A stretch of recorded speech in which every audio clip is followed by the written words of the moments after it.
सुप्रभात बच्चों। आज हम कक्षा छठी विषय हिंदी पुस्तक वसंत से पाठ 10 जो एक कविता है झांसी की रानी पढ़ेंगे। बच्चों, इस कविता की कवित्री हैं सुभद्रा कुमारी चौहान। इनकी अनेक वीर रस की कविताएं हैं। उन्हीं में से एक कविता है झांसी की रानी। तो बच्चों, व्याख्यान 1 शुरू करने से पहले हम सबसे पहले सुभद्रा कुमारी चौहान का जीवन परिचय पढ़ते हैं। देखिए, कवित्री परिचय, और कवित्री हैं हमारी सुभद्रा कुमारी चौहान। बच्चों, इनका जन्म 16 अगस्त 1904 को इलाहाबाद में हुआ। वे अपनी रचनाओं में हिंदी भाषा का प्रयोग करती थी। उनकी प्रमुख रचनाएं थी झांसी की रानी, कोयल, आराधना, उल्लास, अनोखा दान व खिलौने वाला। बच्चों, आराधना होता है प्रार्थना, पूजा। उल्लास खुशी, अनोखा होता है अद्भुत। उनका निधन 15 फरवरी 1948 को हुआ। तो बच्चों, ये था कवित्री का जीवन परिचय। अब कविता है पूरी झांसी की रानी की, यानी महारानी लक्ष्मीबाई की। तो अब हम सबसे पहले पढ़ेंगे झांसी की रानी यानी लक्ष्मीबाई के विषय में। देखिए, रानी लक्ष्मीबाई का जन्म 19 नवंबर 1828 को काशी के ब्राह्मण परिवार में हुआ। उनकी शिक्षा दीक्षा बिठूर कानपुर में हुई। उनका निधन बच्चों 17 जून 1858 को ग्वालियर में युद्ध लड़ते हुए हुआ। अल्पायु में ही, यानी छोटी सी आयु में ही, उन्होंने कुशल प्रशासक की अमिट छाप छोड़ी थी। कुशल प्रशासक यानी एक वीर योद्धा थी, एक वीरांगना थी। वह युद्ध में मर्दों के समान लड़ी थी। पुरुषों की भांति उन्होंने दुश्मनों का सामना किया था। तो बच्चों, अब है इस कविता से संबंधित कुछ मुख्य बिंदु, अर्थात इस कविता में क्या बताया गया है। इस कविता में कवित्री ने वीरांगना, वीर होता है पुल्लिंग और उसका स्त्रीलिंग शब्द होता है वीरांगना। तो झांसी की रानी लक्ष्मीबाई के विषय में वीरांगना विशेषण का प्रयोग किया है। देखिए, वीरांगना झांसी की रानी लक्ष्मीबाई की जीवन गाथा के साहसिक क्षणों का वर्णन किया है। साहसिक होता है साहस से भरे हुए पलों का वर्णन किया है, यानी जिन पलों में उनके साहस, उनकी वीरता का परिचय है, उन पलों का इस कविता में वर्णन किया गया है। इस कविता में उन्होंने बताया है कि किस प्रकार देश की रक्षा के लिए उन्होंने लड़ते लड़ते अपने प्राणों की आहुति दे दी। अर्थात बच्चों, इस स्वाधीनता के संग्राम में, स्वतंत्रता के संग्राम में उन्होंने युद्ध लड़ते हुए अपने प्राणों की आहुति दे दी। उन्होंने अपने प्राणों को न्यौछावर कर दिया। बच्चों, रानी लक्ष्मीबाई एक वीरांगना के रूप में उभरी और उन्होंने भारत को स्वतंत्र कराने के लिए अनेक प्रयास किए और अपने प्रयासों के आधारों पर ही उन्होंने अपने प्राणों की आहुति भी दी। उन्होंने भारत के स्वतंत्रता संग्राम में महत्वपूर्ण योगदान दिया। उन्होंने भारत के स्वतंत्रता संग्राम में महत्वपूर्ण योगदान दिया। बच्चों, उस समय पर 1857 की क्रांति जब शुरू हुई तो उनमें एक मुख्य नाम था झांसी की रानी लक्ष्मीबाई। तो अब हम शुरू करते हैं शब्दार्थ, और शब्दार्थ के आधार पर फिर हम पढ़ेंगे कविता और कविता का सरलार्थ यानी उसकी व्याख्या। तो देखिए शब्दार्थ। भ्रिकुटी, भ्रिकुटी होते हैं भौहें, जिसको आईब्रो बोलते हो आप अंग्रेजी में। तानना, क्रोध करना या गुस्सा करना। फिरंगी, अंग्रेज, फिरंगी अंग्रेज। छबीली, चंचल, छबीली चंचल, अनोखी यानी नटखट सी।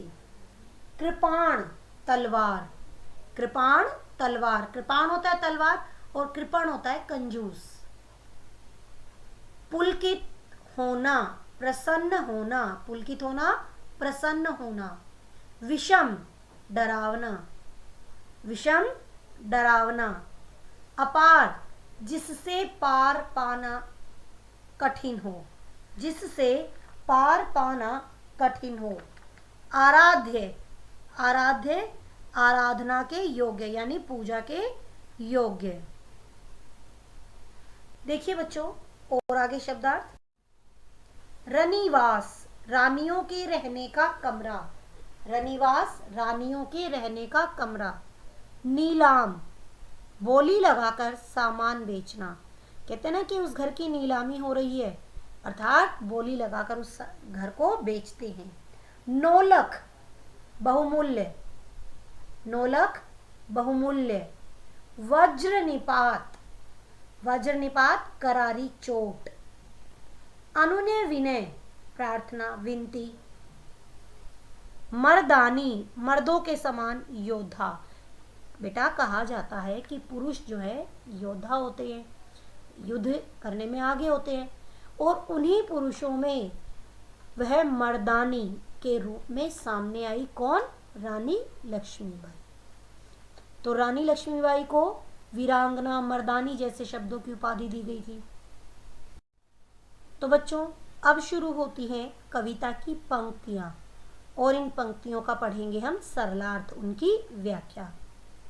देखिए जोश के साथ, क्योंकि वीरस की कविता है, जोश होना चाहिए। तो देखिए, सिंहासन हिल उठे राजवंशों ने भ्रकुटी तानी थी, बूढ़े भारत में भी आई फिर से नई जवानी थी, गुमी हुई आज़ादी की कीमत सबने पहचानी थी, दूर फिरंगी को करने की सबने मन में ठानी थी।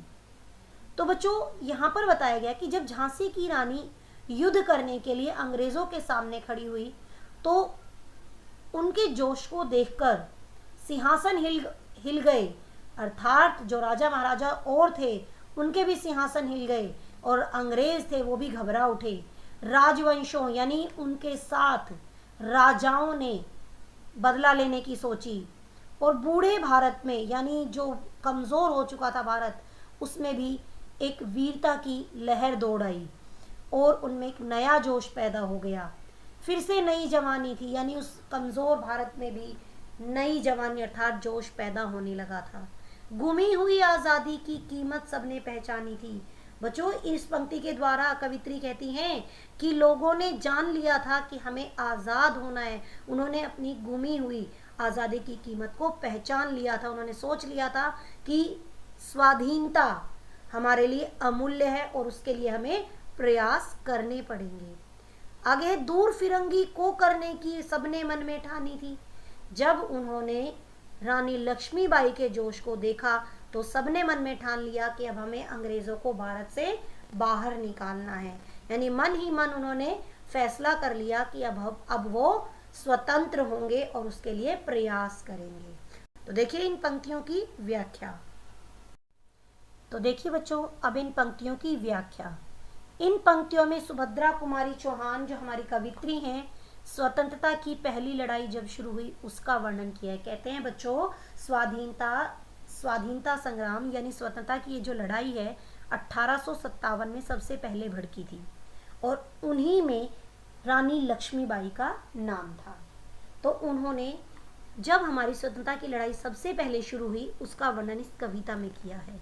भारत के राज्यों में हलचल हुई, यानी जो भारत के राज्य थे उनमें हलचल हो गई थी कि अब हमें आज़ाद होना है, यानी शुरुआत हो गई थी।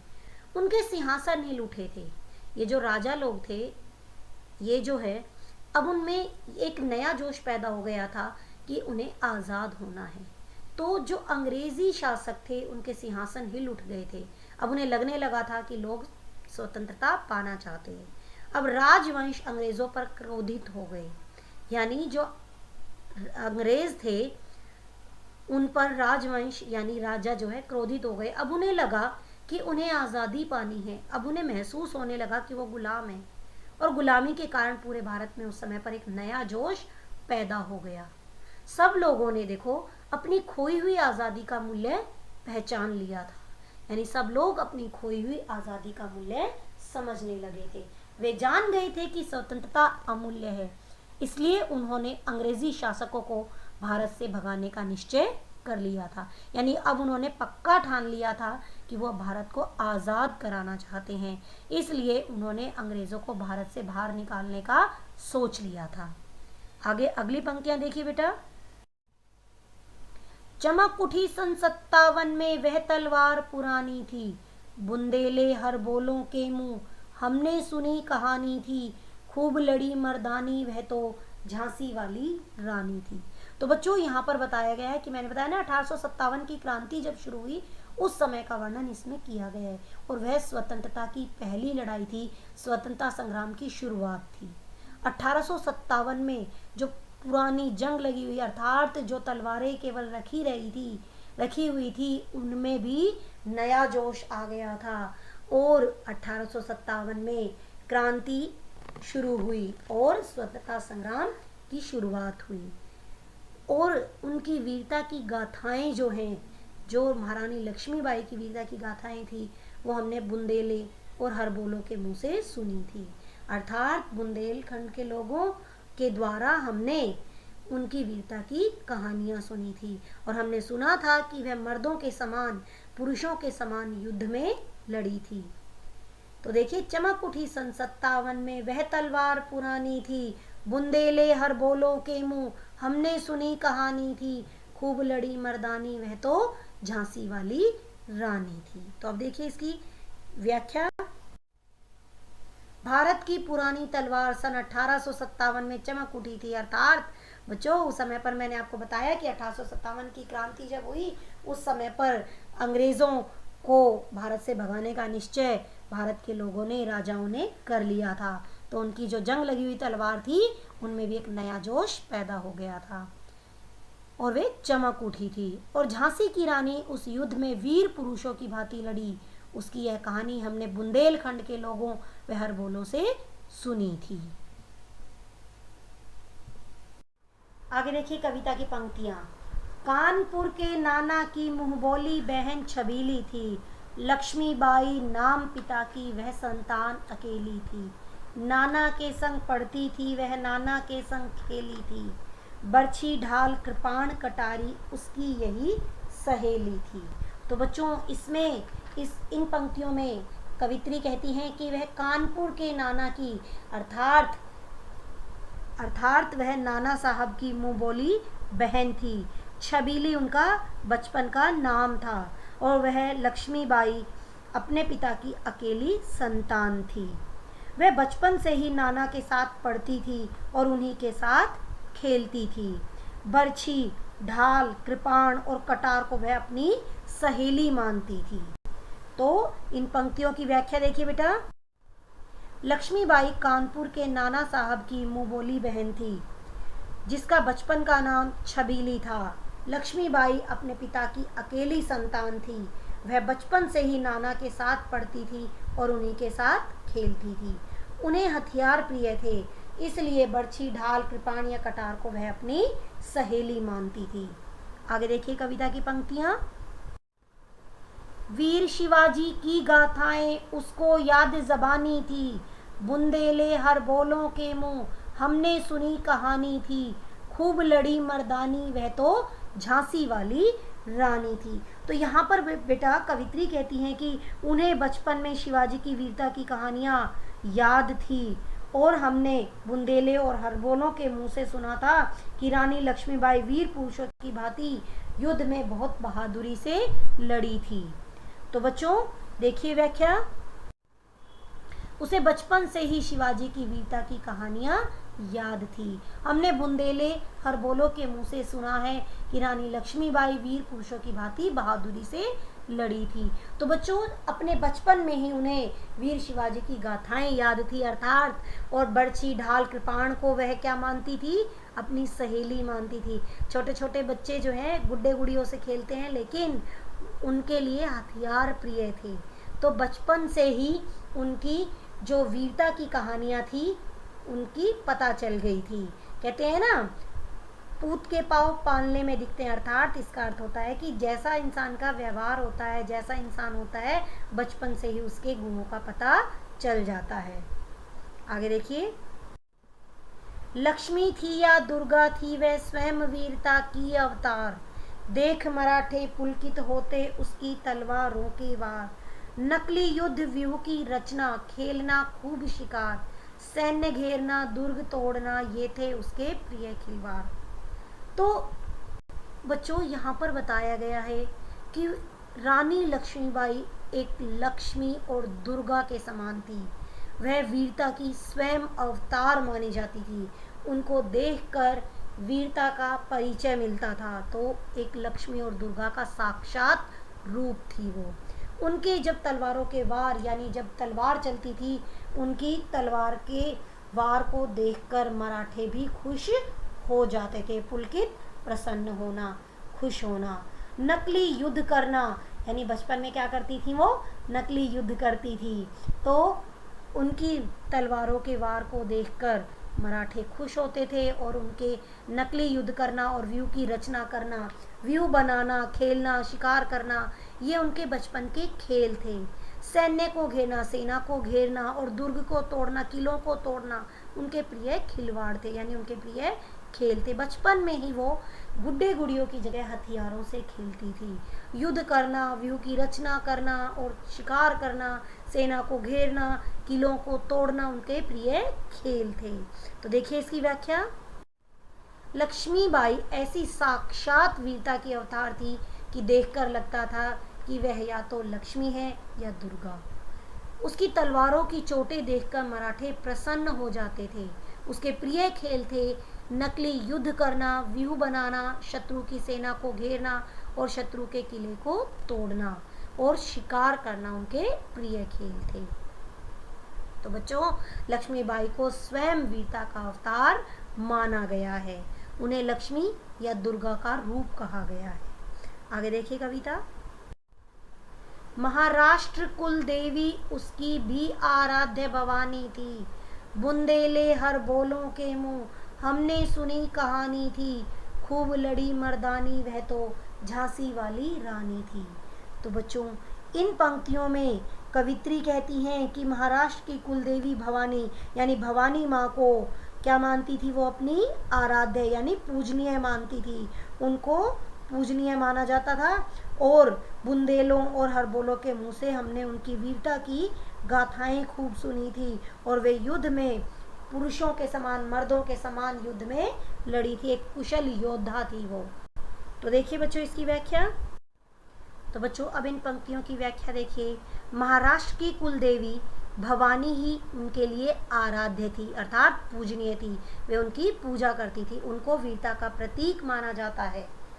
हमने उनकी कहानी बुंदेलखंड के हर बोलों से सुनी है कि लक्ष्मीबाई मर्दों के समान खूब वीरता से युद्ध में लड़ी थी अर्थात स्वतंत्रता संग्राम में उन्होंने महत्वपूर्ण योगदान दिया था और उन्होंने एक कुशल योद्धा का परिचय दिया था। आगे देखिए। हुई वीरता की वैभव के साथ सगाई झांसी में, ब्याह हुआ रानी बन आई लक्ष्मीबाई झांसी में। राजमहल में बजी बधाई, खुशियां छाई झांसी में। सुबह बुंदेलों की वृदावली सी वह आई झांसी में। अर्थात वीरता की मूर्ति लक्ष्मीबाई की धन संपत्ति से भरी हुई झांसी में सगाई हुई अर्थात झांसी में उनका विवाह हुआ। वे धन संपत्ति से परिपूर्ण राज्य में गई।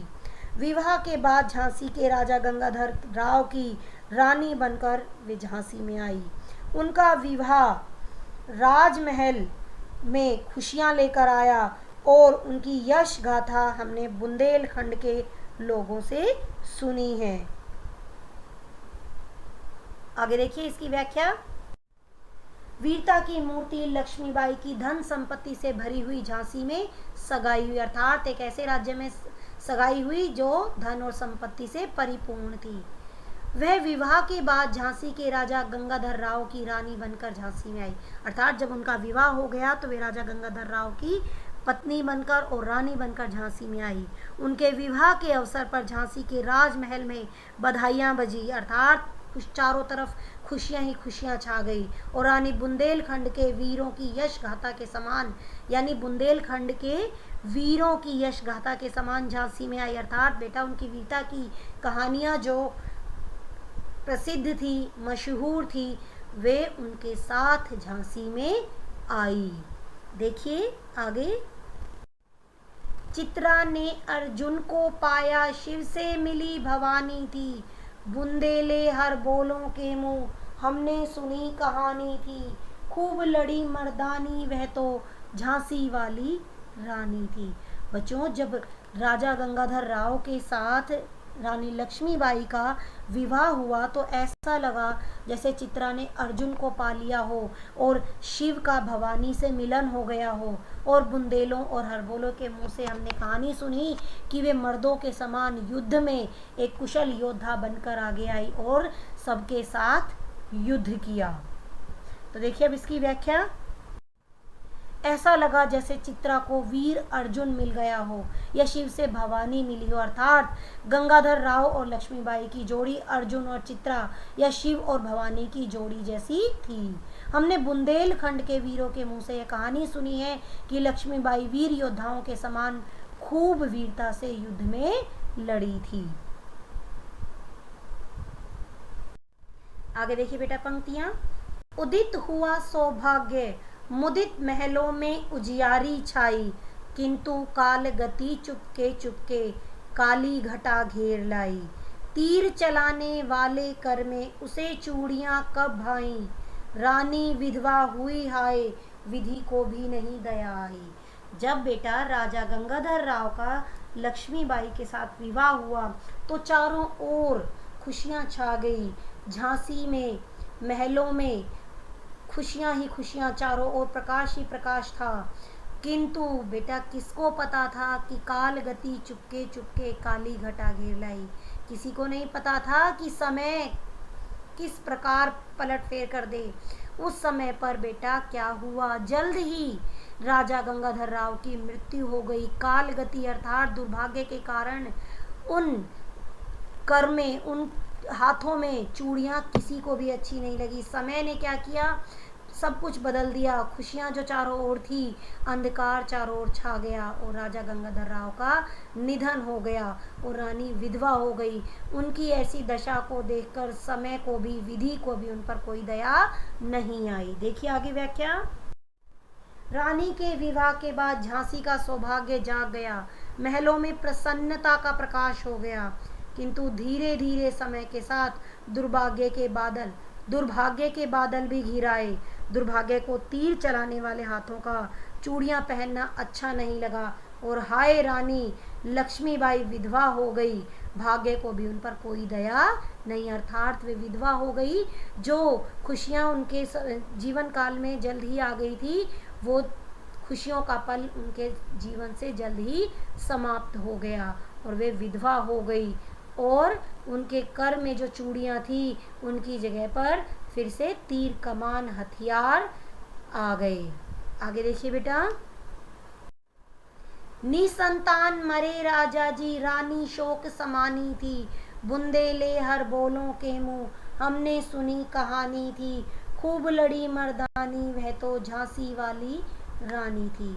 तो बच्चों यहाँ पहली पंक्ति में निसंतान होता है बिना संतान के। राजा को कोई संतान नहीं थी और राजा जी मर गए थे, अर्थात उनकी मृत्यु, उनका निधन हो गया था। रानी शोक समानी थी और दुख के चारों ओर बादल छा गए थे। रानी भी दुख में लीन हो गई थी। बच्चों उस समय पर एक अंग्रेजों ने एक प्रथा चलाई थी कि जिस राजा को पुत्र नहीं होता था वे उसके राज्य को हड़प लेते थे। तो राजा निसंतान बिना संतान के मरे थे। तो उस समय पर झांसी पर भी अंग्रेजों ने अपनी छाप छोड़ी, अर्थात उन्होंने उसको अपने राज्य में मिलाने की सोची। तो बच्चों देखिए, निसंतान मरे राजा जी, रानी शोक समानी थी। जब राजा जी बिना संतान के मरे उस समय पर रानी दुख में डूब गई, अर्थात रानी तो दुख में लीन हो गई। और उनकी वीरता की कहानियां हमने बुंदेलों और हरबोलों के मुंह से सुनी है कि वे युद्ध में पुरुषों की भांति, मर्दों की भांति युद्ध में लड़ी थी। वे कुशल योद्धा के समान आगे आई थी। तो देखिए आगे। राजा गंगाधर राव निसंतान मर गए, रानी शोक में डूब गई और हमने लक्ष्मीबाई की वीरता की यह कहानी बुंदेले हरबोलों के मुंह से सुनी है कि वे पुरुषों से भी अधिक बहादुरी से लड़ी, अर्थात उन्होंने युद्ध में वीरता का परिचय दिया। मैंने जैसा कि बताया बेटा कि उस समय पर जिस राजा को कोई संतान नहीं होती थी तो उस राजा को बंदी बना लिया जाता था और वहां पर अंग्रेज अपना शासन स्थापित करते थे, उसे अपने राज्य में मिला लेते थे। आगे देखिए, बुझा दीप झांसी का तब डलहौजी मन में हर्ष आया, राज्य हड़प करने का उसने यह अच्छा अवसर पाया, फौरन फौजें भेज दुर्ग पर अपना झंडा फहराया, लावारिस का वारिस बनकर वह ब्रिटिश राज्य झांसी आया। तो बच्चों यहाँ पर बताया कि राजा गंगाधर राव के मर जाने पर जब झांसी का दीपक बुझ गया, क्योंकि राजा निसंतान मरे थे, उनको कोई संतान नहीं थी, उस समय पर जो अंग्रेजी शासक डलहौजी था वह मन में खुश हो गया। उसने सोचा कि अब मैं इस राज्य को अपने राज्य में मिला सकता हूँ, ये एक अच्छा अवसर है कि जब मैं उस राज्य को हड़प कर सकता हूँ। बच्चों, उन्होंने क्या किया, फौरन जल्दी ही अपनी फौजें उस दुर्ग पर अर्थात झांसी में भेज दी और उस पर अपना झंडा फहराने की कोशिश की। और उन्होंने लावारिस, जिसका कोई वारिस नहीं होता, तो उस राज्य का वारिस बनकर ब्रिटिश राज्य ने झांसी को अपने राज्य में मिलाने की कोशिश की, अर्थात झांसी को ब्रिटिश राज्य बनाने की कोशिश की। आगे देखिए, जब राजा गंगाधर राव के मर जाने पर झांसी का दीपक बुझ गया तो अंग्रेजी शासक डलहौजी मन में बहुत प्रसन्न हुआ, खुश हुआ।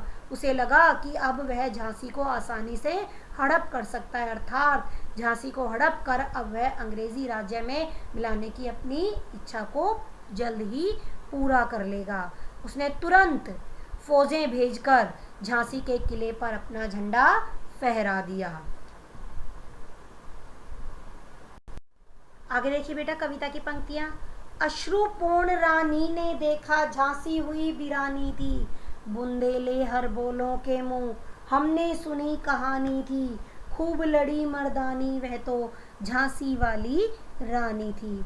तो बच्चों, रानी ने आंसू भरकर, यानी जब वह दुख में लीन थी तो उन्होंने उस समय पर देखा कि झांसी उजड़ रही है, अर्थात जो है डलहौजी ने अपना राज्य स्थापित करने की सोच ली थी, अपना झंडा फहरा दिया था।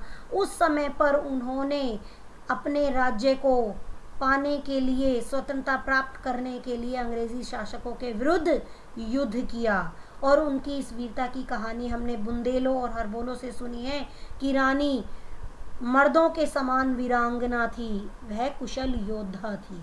तो देखिए इन कविता की पंक्तियों की व्याख्या। रानी ने आंसू भरकर देखा कि झांसी उजड़ रही थी, अर्थात उन्होंने देखा कि झांसी को अंग्रेजी शासक अपने राज्य में मिलाना चाहते हैं। और उनके वीरता और कुशलता की कहानी बुंदेलों और हरबोलों से सुनी है कि रानी मर्दों के समान, पुरुषों के समान वीरांगना थी, युद्ध में एक महान योद्धा के रूप में शामिल हुई, उनका नाम आगे आया। आगे देखिए, अनुनय विनय नहीं सुनता है, विकट फिरंगी की माया, व्यापारी बन दया चाहता था जब यह भारत आया, डलहौजी ने पैर पसारे अब तो पलट गई काया, राजा नवाबों को भी उसने पैरों ठुकराया।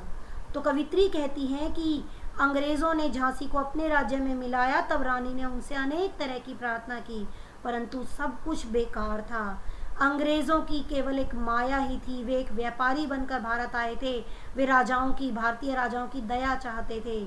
और धीरे धीरे डलहौजी ने अंग्रेजी शासन का विस्तार कर लिया और सब कुछ अपने पक्ष में कर लिया। जिन राजाओं और नवाबों से वे दया मांग रहे थे, बाद में उन्हीं को अंग्रेजों ने अपने पैरों से ठुकरा दिया था। अब देखिए इसकी व्याख्या। कवित्री कहते हैं कि जब अंग्रेजों ने झांसी को अपने राज्य में मिलाया, तब रानी ने उनसे अनेक तरह से विनय व प्रार्थना की, परंतु सब कुछ बेकार था, क्योंकि वे क्या चाहते थे, अंग्रेजी शासन का विस्तार। वे राजाओं को हरा रहे थे और राज्यों को अपने अपने राज्यों में मिलाए चले जा रहे थे। डलहौजी मन ही मन खुश होता था जब कोई राजा निसंतान मरता था। तो अंग्रेजों की माया देखिए, वे व्यापारी बनकर भारत में आए थे खरीदारी करने के लिए, किंतु क्या हुआ, धीरे धीरे उन्होंने अपने शासन का विस्तार कर लिया। तब यहाँ के राजाओं की, जब वे व्यापारी बनकर आए थे, केवल दया चाहते थे।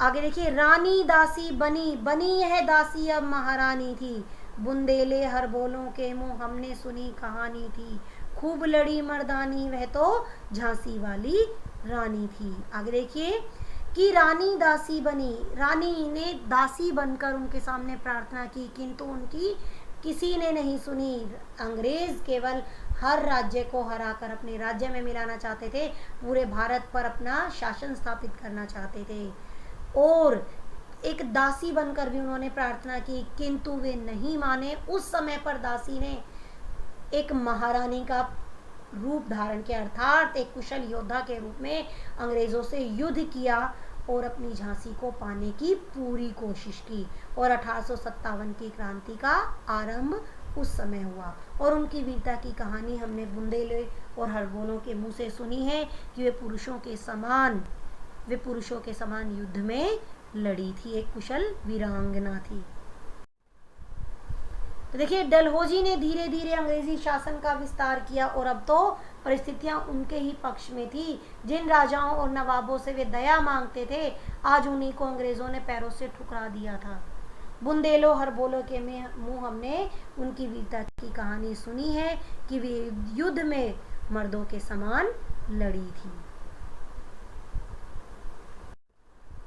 आगे देखिए, छीनी राजधानी दिल्ली की, लिया लखनऊ बातों बात, कैद पेशवा था बिठूर में, हुआ नागपुर का भी घात, उदयपुर तंजौर सतारा कर्नाटक की कौन बिसात, जबकि सिंध पंजाब बर्मा पर भी हुआ था वज्रनिपात। यहाँ पर क्या है कि अंग्रेजों ने हमारी राजधानी दिल्ली को भी छीन लिया था, लखनऊ को भी हरा दिया था, और जो पेशवा थे उनको कैद कर लिया था, और नागपुर में भी उन्होंने अपना आधिपत्य स्थापित कर लिया था। उदयपुर तंजौर सतारा कर्नाटक की कोई औकात नहीं थी उनके सामने, सब हार गए थे। सिंध पंजाब और बर्मा को भी अपने राज्य में उन्होंने मिला लिया था। उस समय पर बच्चों क्या हुआ था, नागपुर पर भी उन्होंने आक्रमण किया था, और कर्नाटक की कोई औकात नहीं थी, सभी को अंग्रेजों ने जीत लिया था। आगे देखिए इसकी व्याख्या।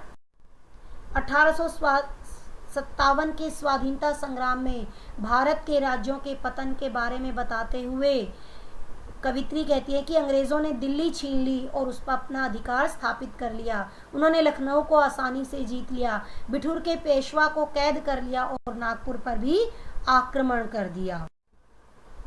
उदयपुर तंजौर सतारा कर्नाटक आदि की भी कोई औकात नहीं थी उनके सामने खड़े होने की, और उन्हें भी अंग्रेजों ने जीत लिया था। उधर सिंध पंजाब और बर्मा आदि का भी पतन हो गया था। आगे देखिए पंक्तियां। बंगाले मद्रास आदि की भी तो यही कहानी थी, बुंदेले हर बोलों के मुंह हमने सुनी कहानी थी, खूब लड़ी मर्दानी वह तो झांसी वाली रानी थी। तो बच्चों यहाँ पर बंगाल मद्रास सभी को उन्होंने अपने कब्जे में कर लिया था, सभी पर उन्होंने अपना शासन स्थापित कर लिया था, और उनकी वीरता की कहानियाँ, रानी लक्ष्मीबाई की वीरता की कहानियाँ हमने बुंदेलों और हरबोलों के मुंह से सुनी है कि वे युद्ध में पुरुषों की भांति एक वीरांगना के रूप में सामने आई, और उन्हें 1857 की क्रांति को आरंभ किया। तो देखिए व्याख्या। बंगाल मद्रास आदि राज्यों की भी ऐसी ही कहानी थी, वे जीते जा चुके थे, और हमने बुंदेलों और हरबोलों के मुंह से सुना है कि झांसी की रानी सबसे अलग वीरांगना थी, वह पुरुषों से भी अधिक वीरता से लड़ी थी। आगे देखिए। रानी रोई रनिवासों में बेगम गम से थी बेजार, उनके गहने कपड़े बिकते थे कलकत्ते के बाजार, सरे आम नीलाम छापते थे अंग्रेजों के अखबार, नागपुर के जेवर ले लो, लखनऊ के लो 9 लाख हार। यहाँ पर बताया गया है कि रानी रनिवासों में अर्थात अपने महलों में दुखी थी, परेशान थी, और अन्य रानियाँ भी जो और दूसरी रानियां थी वे भी अपने महलों में दुखी थी, परेशान थी, क्योंकि अंग्रेज़ों का शासन हर जगह स्थापित होता चला जा रहा था, अंग्रेज़ों के शासन का विस्तार हो रहा था। उस समय पर जो रानियों के कपड़े और गहने थे वे कलकत्ते के बाज़ार में खुले बिकते थे और अंग्रेज़ों के अखबार में उनकी नीलामी की खबरें छपती थी। वहाँ पर लिखा जाता था, नागपुर के जेवर ले लो और लखनऊ के लो 9 लाख हार। बहुमूल्य उपहारों की नीलामी होती थी। देखिए, झांसी के राजा की मृत्यु और अंग्रेज़ों के झांसी पर कब्जा कर लेने के कारण रानी अपने रनिवास महलों में दुखी थी और दूसरी रानियां तथा स्त्रियां भी दुख से परेशान थी। उनके बहुमूल्य कपड़े महंगे और गहने, जो बहुमूल्य महंगे महंगे कपड़े और गहने थे, वे कलकत्ते के बाजारों में बिक रहे थे। अंग्रेजी अखबार नीलामी की खबरें सबके बीच पहुंचा रहे थे और उसमें क्या खबर थी? नागपुर के जेवर गहने, लखनऊ के 9 लाख हार सबकी नीलामी हो रही थी। यानी लखनऊ के 9 लाख हार यानी महंगे बहुमूल्य उपहारों की नीलामी अखबारों में छप रही थी। आगे देखिए, यों पर्दे की इज्जत परदेशी के हाथ दिखानी थी, बुंदेले हरबोलों के मुंह हमने सुनी कहानी थी, खूब लड़ी मर्दानी वह तो झांसी वाली रानी थी। अर्थात बच्चों, यहाँ पर बताया गया है कि जो रानी के गहने और कपड़े थे वो हमारी आन मान और सम्मान की बात थी कि वे अंग्रेज़ों के हाथ बिक रहे थे, दूसरों के हाथ, परदेशियों के हाथ बिक रहे थे। और उनकी वीरता की, रानी लक्ष्मीबाई की वीरता की कहानियाँ हमने बुंदेलों और हरबोलों के मुँह से सुनी है कि वे युद्ध में पुरुषों की भांति एक वीरांगना के रूप में सामने आई और उन्होंने मर्दों के समान युद्ध किया। वे गहने जो औरतों तथा रानियों की शोभा थे, पर्दे की इज्जत थे, वे दूसरों के हाथों से अर्थात अंग्रेज़ों के द्वारा बिक रहे थे। यह कहानी हमने बुंदेलखंड के हरबोलों से सुनी है। झांसी की रानी लक्ष्मीबाई मर्दों के समान युद्ध में वीरता से लड़ी थी। अब देखिए प्रश्नोत्तर, 3 प्रश्नोत्तर हैं। किंतु काल गति चुपके चुपके काली घटा घेर लाई, इस पंक्ति में किस घटना की ओर संकेत है? तो उत्तर देखिए, इस पंक्ति में राजा गंगाधर राव के मरने तथा रानी के विधवा होने से सारी खुशियों के शोक में, दुख में बदलने की ओर संकेत किया गया है। तो यानी इस पंक्ति के माध्यम से बताया गया है कि जो रानी लक्ष्मीबाई थी, जब उनका झांसी के राजा गंगाधर राव के साथ विवाह हुआ तो चारों तरफ खुशियां थी, किंतु राजा गंगाधर राव के मरने के बाद रानी विधवा हो गई और सभी खुशियां दुख में तब्दील हो गई, बदल गई। आगे देखिए, काली घटा गिरने की बात क्यों कही गई है? जिस प्रकार काली घटाएं गिरकर सूर्य को ढक लेती हैं तथा प्रकाश को कम कर देती हैं, उसी प्रकार राजा की मृत्यु से झांसी की खुशियां समाप्त हो गई और दुख के काले बादल उमड़ने लगे। आगे देखिए प्रश्न, तो देखिए प्रश्न 2 है, कविता की दूसरी पंक्ति में भारत को बूढ़ा कहकर और उसमें नई जवानी आने की बात कहकर सुभद्रा कुमारी चौहान क्या बताना चाहती हैं? उत्तर देखिए, भारत को बूढ़ा कहकर कवित्री यह बताना चाहती है कि भारत लंबे समय से अंग्रेज़ों की गुलामी से हर तरह से कमज़ोर हो रहा था। भारत की दशा कमज़ोर और दयनीय हो चुकी थी, दयनीय अर्थात खराब हो चुकी थी। नई जवानी आने की बात कहकर कवित्री यह बताना चाहती हैं कि अपनी खोई हुई आज़ादी को प्राप्त करने के लिए देश में नया जोश पैदा हो गया था। तो देखिए प्रश्न 3, सुभद्रा कुमारी चौहान लक्ष्मीबाई को मर्दानी क्यों कहती हैं? तो लक्ष्मीबाई ने वीर सेनापतियों की तरह अंग्रेज़ों से युद्ध किया और झांसी की रक्षा करती रही, इसलिए कवित्री ने उसे मर्दानी कहा है। तो अब हम बात करते हैं गृह कार्य की। शब्दार्थ व प्रश्नोत्तर याद करो व लिखो। धन्यवाद बच्चों।